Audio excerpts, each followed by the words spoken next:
Telugu Desam party Kakinada జిల్లా మహానాడు కాకినాడ కుళాయి చెరువు పార్క్ వద్ద గల ఫ్యాబిన్ కన్వెన్షన్ హాల్లో జిల్లా అధ్యక్షుడు జ్యోతుల నవీన్ కుమార్ అధ్యక్షతన ఘనంగా జరిగింది.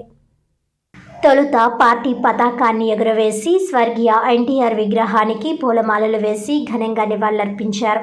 అనంతరం జరిగిన సభలో జగ్గంపేట ఎమ్మెల్యే తిరుమల తిరుపతి దేవస్థానం మెంబర్ జ్యోతుల నెహ్రూ మాట్లాడుతూ, కూటమి ప్రభుత్వంలో భాగస్వాములుగా ఉన్న జనసేన పార్టీ కార్యకర్తలకే పదవులు అధికంగా ఇవ్వడం వలన తెలుగుదేశం పార్టీ కోసం కష్టపడి పనిచేసిన కార్యకర్తలకు సరైన గుర్తింపు ఉండడం లేదని ఆరోపించారు.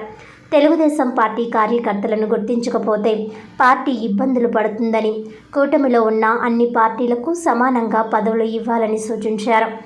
జిల్లా ఇన్ఛార్జ్ మంత్రి, రాష్ట్ర మున్సిపల్ శాఖ మంత్రి నారాయణ మాట్లాడుతూ, గత వైసీపీ ప్రభుత్వంలో దుర్మార్గ పాలన చూశామని, అధికారంలోకి వచ్చిన కూటమి ప్రభుత్వం ప్రజల కోసం సంక్షేమ అభివృద్ధి పాలన సాగిస్తుందన్నారు. రాబోయే రోజుల్లో మరిన్ని సంక్షేమ పథకాలు అమలు చేయడం జరుగుతుందని తెలిపారు. కడపలో 3 రోజుల పాటు జరిగే మహానాడు విజయవంతం చేయాలని పిలుపునిచ్చారు. రాజ్యసభ సభ్యుడు సానా సతీష్ మాట్లాడుతూ, 265 రోజులు రాష్ట్ర మంత్రి లోకేష్ పాదయాత్ర చేసి ప్రజల కష్టాలు తెలుసుకున్నారని, కాకినాడ జిల్లా సమస్యలను ఆయన దృష్టికి తీసుకువెళ్తామని తెలిపారు. మత్స్యకారులకు 20,000 రూపాయల భరోసా ఇస్తామని ఇచ్చిన మాట నిలబెట్టుకున్న నాయకుడు నారా లోకేష్ అని తెలిపారు. SEZలో పరిశ్రమలు ఏర్పాటు చేసి యువతకు ఉద్యోగాలు కల్పిస్తామని అన్నారు. ఈ సందర్భంగా పలు తీర్మానాలు చేశారు. ఈ సమావేశంలో ఎమ్మెల్సీ పేరా భక్తుల రాజశేఖరం, ఎమ్మెల్యేలు వనమడి కొండబాబు, నిమ్మకాయల చినరాజప్ప, వరుపుల సత్యప్రభ, మాజీ మంత్రి చిక్కాల రామచంద్రరావు, మాజీ ఎమ్మెల్యేలు SPSN వర్మ, పిల్లి అనంతలక్ష్మి, టీడీపీ నాయకులు పిల్లి సత్యనారాయణమూర్తి, కటకం శెట్టి బాబీ, టీడీపీ అధికార ప్రతినిధి సరిపిల్ల రాజేష్, VY దాసు, గున్నం చంద్రమౌళి, అధిక సంఖ్యలో కార్యకర్తలు తదితరులు పాల్గొన్నారు. 2 సంవత్సరాలకి ఒకసారి చాలా పటిష్టంగా నిర్వహించుకుంటాం. దీన్ని ఖచ్చితంగా ఇవాళ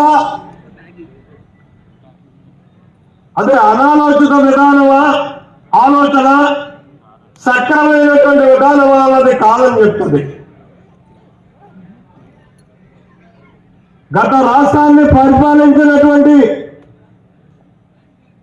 ఒక అనాలోచితమైనటువంటి వ్యక్తి పార్లమెంటుని జిల్లాలుగా పెట్టాడు. వాస్తవంగా ఇవాళ నాకు కనిపిస్తుంది, ఆర్డీఓ స్థాయి కలెక్టర్ ఆర్డీఓ స్థాయికి దిగజారినటువంటి పరిస్థితి. పని కనపడుతుందా, పని చేయడానికి అవకాశం లేదు.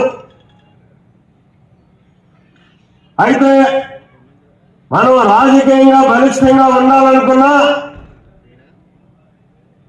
రాష్ట్రం మన ప్రాంతాన్ని అభివృద్ధి చేయాలనుకున్నా పార్లమెంటు ఎల్లను కాదు జిల్లాలు చేయాల్సిందే. ఆయా ప్రాంతాల యొక్క సామాజిక పరిస్థితులు ప్రామాణికంగా తీసుకోవాలి. ఆయా ప్రాంతాల యొక్క జన సాంద్రతను ప్రామాణికంగా తీసుకోవాలి. ఆయా ప్రాంతాల యొక్క సంస్కృతిని ప్రామాణికంగా తీసుకోవాలి. అవి జిల్లాలుగా ఏర్పడగలిగినట్టయితే అక్కడ ఉన్నటువంటి ప్రజానీకం కలిసి పనిచేసుకోవడానికి, అధికారులు మంచి అవగాహనతో పనిచేయడానికి అవకాశం ఉండేటటువంటి ఉత్తమ పరిపాలన రావడం జరుగుతుంది. అది ఈనాడు రాజకీయంగా మనం తీర్మానం చేసుకోవాల్సినటువంటి అవసరం ఉంది అని చెప్పి నా వ్యక్తిగత అభిప్రాయం. వార్తలోని ముఖ్యాంశాలు మరోసారి.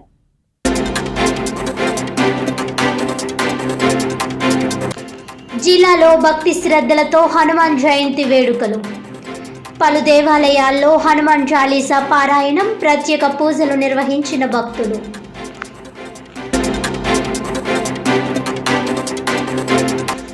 కాకినాడలో ఘనంగా తెలుగుదేశం పార్టీ జిల్లా మహానాడు. పార్టీలో కార్యకర్తలకు తగిన గుర్తింపు ఇవ్వాలని గళమెత్తిన పార్టీ నాయకులు.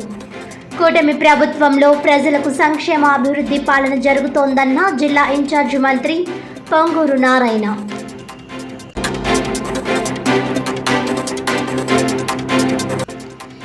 Kakinada rural Ramanayyapeta APIIC main road వద్ద 57 రోజులుగా చలివేంద్రం. పాలిక మోహన్, నాగరాజు, త్రినాథరావుల సహకారంతో గురువారం మజ్జిగ వితరణ.